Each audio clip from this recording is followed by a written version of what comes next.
Hi guys, we're looking at study unit 7. We're going to be looking at the last two, lawfulness and possibility. This video specifically deals with lawfulness. What is lawfulness, you may ask? So basically what you've been thinking about the whole time, that if a contract is illegal, then the contract is void. And what do you mean a contract is illegal? What is illegality? We will look at two things basically. We'll look at statutory illegality. In other words, a piece of legislation says a specific conduct is illegal or not illegal, and then we'll look at common law illegality. Common law will look at what the community or what the public regards as moral or immoral. Basically, we look at the morals of the community and we look at public policy when we're looking at common law illegality. When we're looking at statutory illegality, there will be a list of contracts that you're going to have to go look at and determine what the legislation says about that illegality. With common law illegality, we look at things like gambling contracts, we look at marriage contracts. What do I mean by marriage contracts? Like, for example, I say, I'll marry your wife if Bafana Bafana wins. Right? So it's immoral in a way. Or you will give me your wife for 2 weeks if Bafana Bafana wins. So things like that. We'll also look at wages. But the main thing for this unit, which is examinable and which I want you not to forget, is the restraint of trade agreement. The restraint of trade agreement is important because we even cover it in the Constitution. We look at a certain part of the Constitution speaking to trade. And we have to then develop the concept of restraint of trade.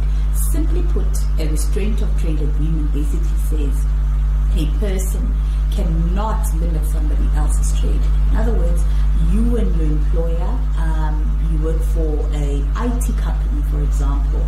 In that IT company, you come up with different innovative products, different innovative ideas. So you know a lot of secrets over the organization that you don't want to share with your competitors. So, for example, you've been working in this company for the last 20 years, and now you want to leave this company, but you know all the trade secrets of the organization.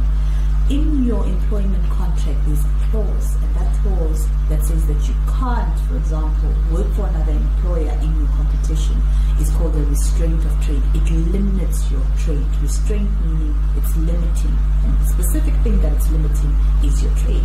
We'll then finish off the unit by looking at wages, whether they're enforceable or not, and then we'll wrap up the unit with another important part, with the remedies available to a person that gets into a contract that is unlawful. Remember, if a contract is unlawful, whether it's statutory illegality or common law illegality, the contract is void. It never came into existence. This one is different from the previous requirements. The previous requirements, we said if it's void, restitution takes place.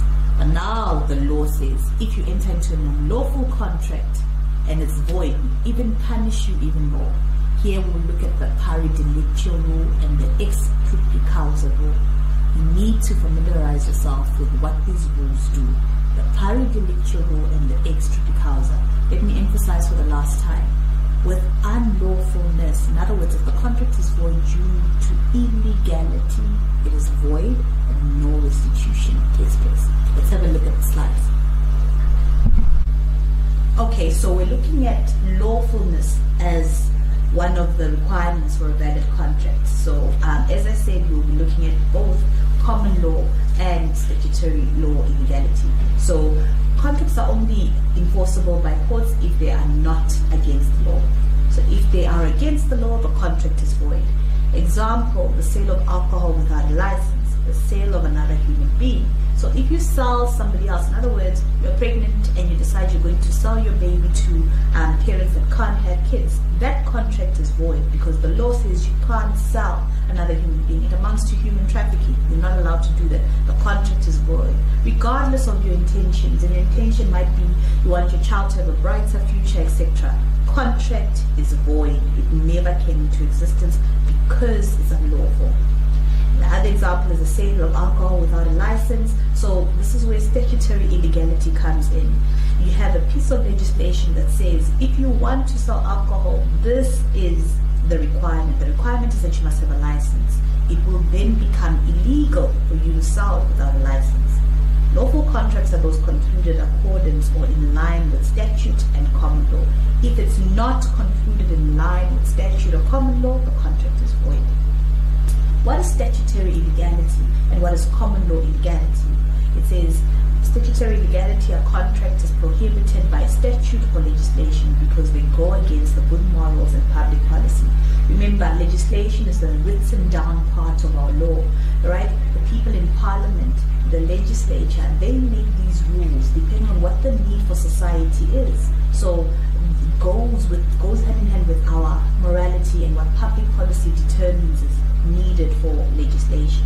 Then we have common law illegality. This is basically, it becomes unlawful on the grounds of public policy or because it's against the good morals, contra bonus morals. In study unit 1, we looked at normative systems, we looked at religion, we looked at individual morals, we looked at community morals, and we looked at the law. We're saying with common law illegality, because it goes against the morals of the community, the court will declare it void, because as we said in study unit 1, most of our rules come from our religion, the way we then regulate ourselves in terms of our morals, etc.